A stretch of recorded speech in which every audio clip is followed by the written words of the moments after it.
경우의 수부터 확률까지 총정리를 할 건데, 여기가 단원이 특이하다고 제가 누차 강조했습니다. 어떻게 강조했냐면은 공식을 배우는 것이 아니라는 거죠. 공식을 배워야 되는 게 아니고 써먹는 법을 외워야 되는데, 사용법. 그러니까 수학에서 여러분들 수학을 잘한다는 게 뭐냐면은 공식을 많이 알고 있다는 게 아니고 필요할 때 필요한 공식을 사용할 수 있다는 거죠. 필요한 거. 그럼 언제, 내가 외운 공식이 중요한 게 아니고 이 공식을 언제 사용할 수 있는가를 외워야 되는데 그걸 안 해오니까 어려워지는 거. 그 다음에 경우의 수에서 그리고 확률에서 여러분들이 외워야 하는 그림이 있다고요. 그림의 스타일입니다. 그러니까 총 정리를 해보면 사실은 몇 개가 안 됩니다. 몇 개가 안 되는 게 이런 거예요.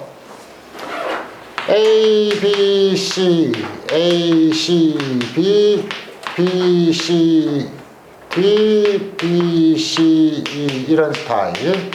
그러니까 여러분들이 이게 각각이 뭐냐가 아니고 이 그림의 스타일을 외워주세요. 이런 그림의 스타일. 자, 뭐냐면은 뭘 만든 거냐면은 A, B, C, D, E 중에서 세 개를 순서대로 세운 그림들입니다. 그럼 세 개를 순서대로 세우면 그림이 이런 그림 여러 가지가 있겠죠. 우리가 다 그려볼 수는 있지만 귀찮잖아. 네. 이런 스타일의 그림이라면은 다 그려보지 않고도 개수를 셀 수가 있습니다. 여러분 잘 알고 있죠? 어떻게 세면 돼요?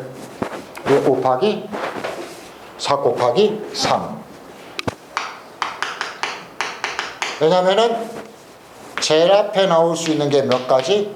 5가지, 4가지, 3가지니까 이렇게 셀 수 있더라. 그래서 그렇구나 하는데 학생들이 공부를 잘못하면 이걸 자꾸 외우냐고요. 이걸 어렵게 쓰면은 5P3이거든요. 이런 거 필요 없습니다. 필요 없고 이걸 외우니까 안 된다고요. 실제로 외워야 되는 거는 이런 식의 그림들을 셀 때는 내가 5, 4, 3 이렇게 세면 되는구나. 그러니까 언제 사용하느냐죠.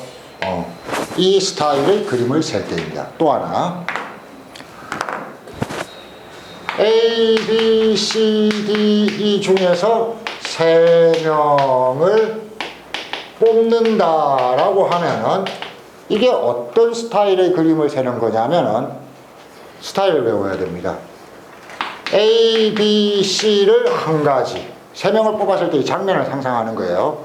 또 어떤 장면이 있어요? B, C, D를 뽑았을 때 한 가지. 이 그림과 이 그림은 스타일이 다릅니다. 왜 다릅니까? 얘는 A, B, C나 C, A, B나 각각 다른 걸로 취급하고 있지만 여기서는 A, B, C가 되든 C, B, A가 되든 어차피 뽑힌 3명이 똑같다라는 의미에서 이건 한 가지 그림으로 취급하고 있는 겁니다. 그래서 역시 이런 스타일의 그림을 외워주셔야 됩니다.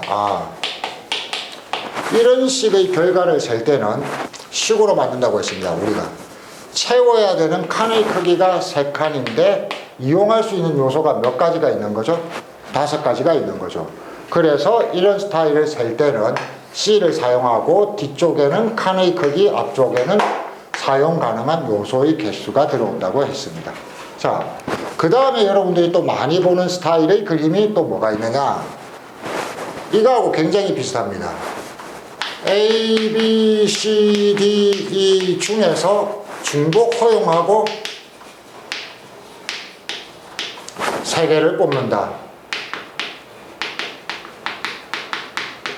그러면 역시 어떤 게 되냐면은 A, B, C, B, C, D 이런 건데 그럼 이거하고 비슷한 거 아니에요? 쉽지만 차이가 나는 데가 있습니다. 어디? 중복을 허용한다고 했으니까 A, A, B 심지어는 B, B, B 같은 걸로만 채워도 되는 겁니다. 그럼 이런 그림을 그려놓고 여러분들은 이 그림과 이 그림의 하나하나씩 다 비교하는 게 아니고 특징만 비교하는 겁니다.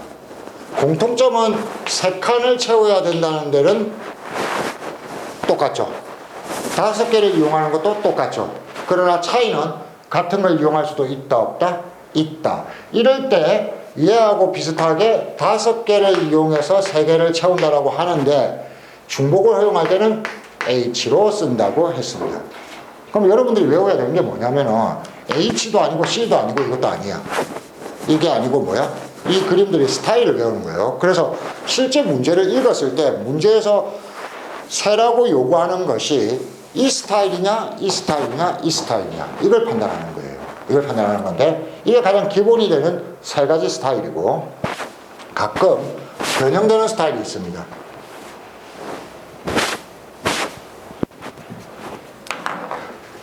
A, B, C를 사용해서 5개를 한 줄로 세운다. 이런 것들은 이게 말이 뭘로 나오든 상관이 없어요.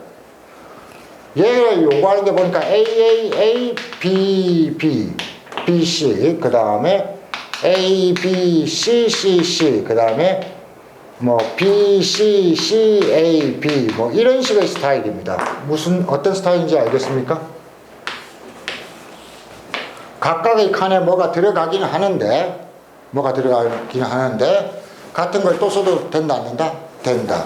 이런 스타일은 세기가 어렵다 쉽다? 굉장히 쉬워요.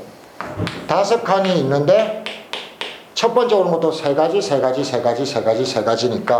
이거는 3 곱하기 3 곱하기 3 곱하기 3 곱하기 3 이렇게 세면 되는구나. 이 스타일의 특징이 기억나야 됩니다.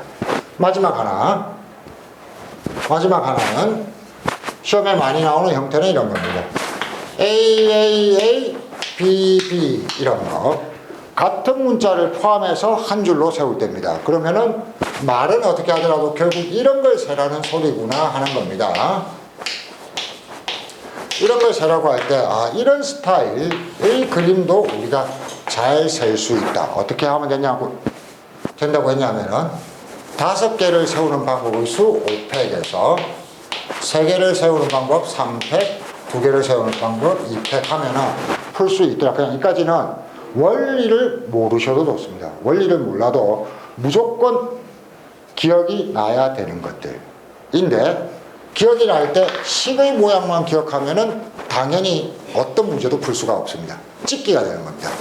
그 문제를 보고 문제에서 세라고 하는 그림이 이런 스타일이냐 이런 스타일이냐 어떤 스타일이냐로 우리가 매칭을 시킬 수 있어야 실전 문제를 풀 수 있다는 거죠. 자, 그래서 몇 가지 샘플을 볼게요. 이러다가 허리 다치는 거야. 위험해. 자, 그래서 보시면은 잘 푸는데 여러분들이 잘 푸는데 조금 전에 제가 그림의 스타일을 기억하라고 했죠. 그래서 그 스타일이랑 문제랑 매칭을 시켜서 답을 골라내는 연습을 다시 한번 봅시다. 예전에 풀었던 거죠. 자, 1번 문제 한번 볼게요. 1번 문제인데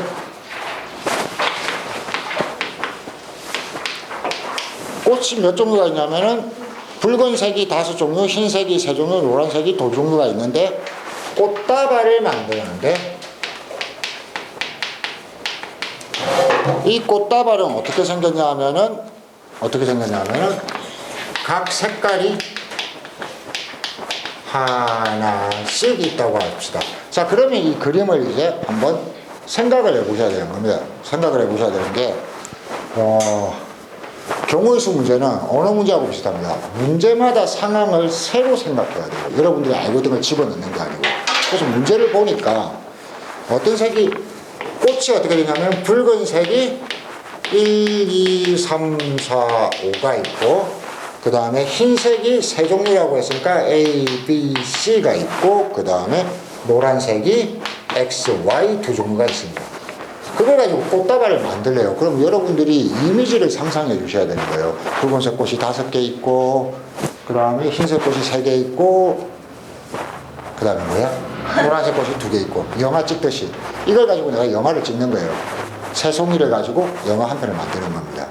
그래서 가만히 보니까 예를 들면 1AX 이렇게 하면 되겠네요. 이해가 됩니까?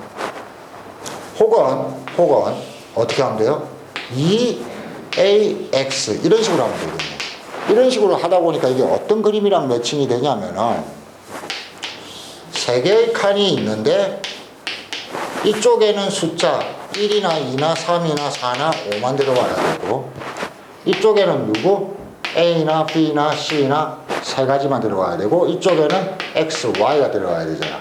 그러니까 이 모양의 개수가 여기에 올 수 있는 게 5가지, 3가지, 2가지구나. 이렇게 이 모양을 보고 판단을 하는 겁니다.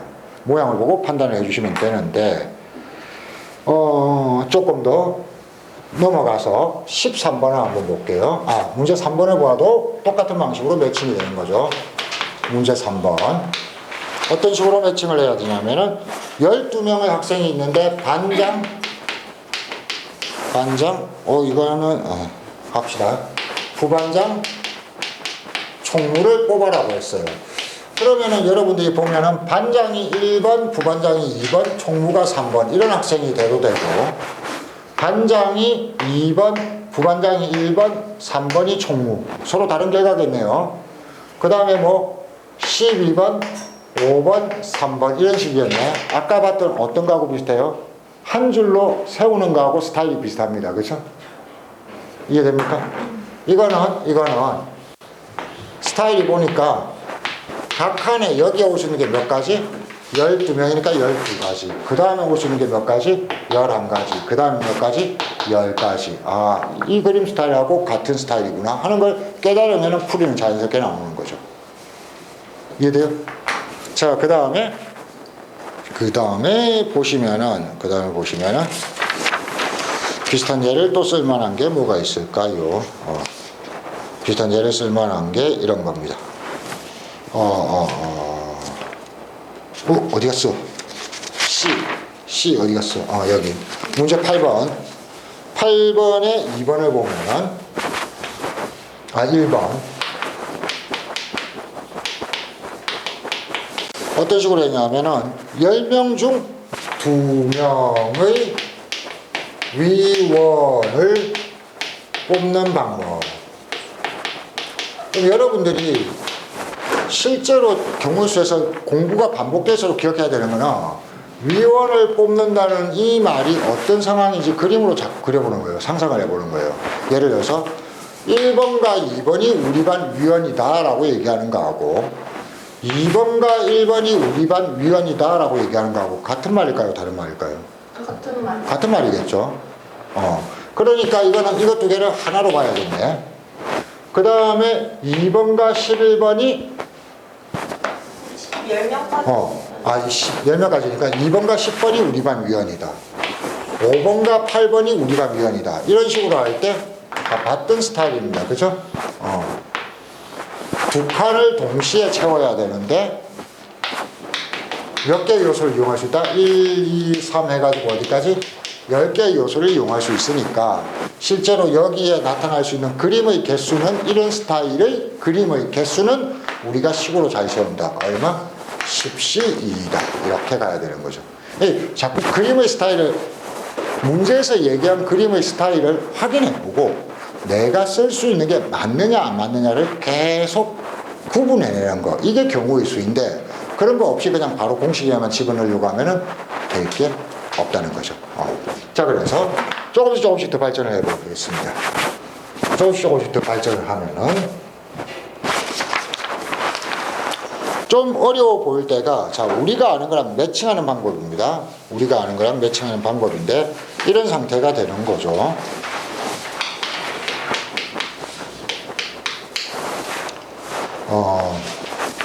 두 후보자에게 3명의 유권자가 투표하는 방법의 수. 자, 여기서 브레이크를 좀 하고